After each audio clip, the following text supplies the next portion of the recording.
No Brasil, o voto é obrigatório, contudo, o eleitor é livre para escolher o seu candidato. Ou seja, o cidadão precisa comparecer ao local de votação ou justificar a ausência, mas pode optar por votar em branco ou anular o voto.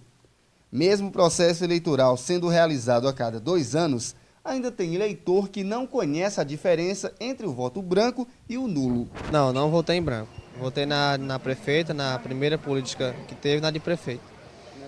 E na segunda agora eu votei nos candidatos, que era para deputada, estadual, federal e presidente. Não sei a diferença, mas eu acho que o branco não vale, né? Não tem muita importância.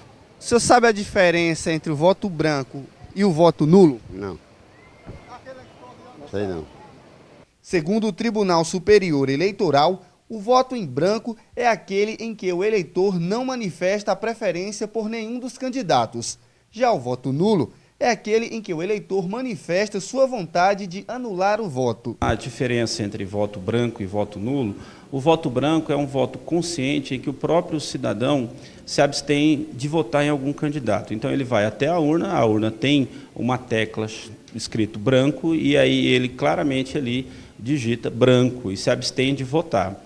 O voto nulo se caracteriza pela anulação do voto, ou seja, você deve obrigatoriamente, para anular o voto, digitar o número errado ou um número que não consta na urna e confirmar. Então, com a legenda ou voto ao candidato inexistente, e quando você digita e confirma, então o seu voto é anulado, né? Para o processo eleitoral,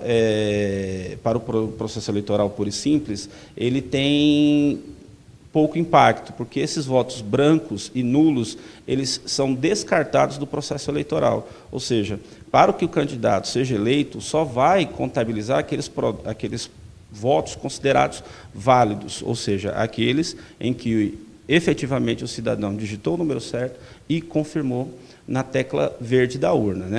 Atualmente vigora no pleito eleitoral o princípio que considera apenas os votos válidos para os cálculos eleitorais, desconsiderando os votos em branco e os nulos.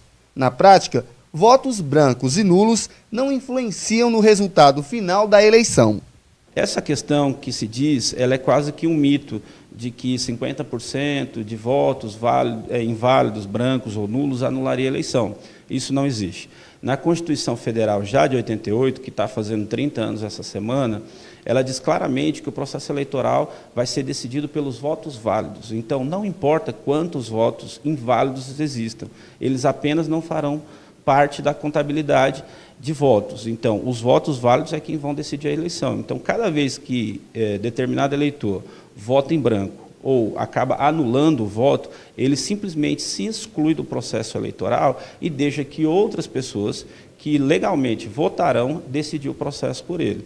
Então, o efeito prático disso é quase nenhum, porque a eleição continuará legalizada independente do número de votos, porque será contabilizado somente os votos válidos.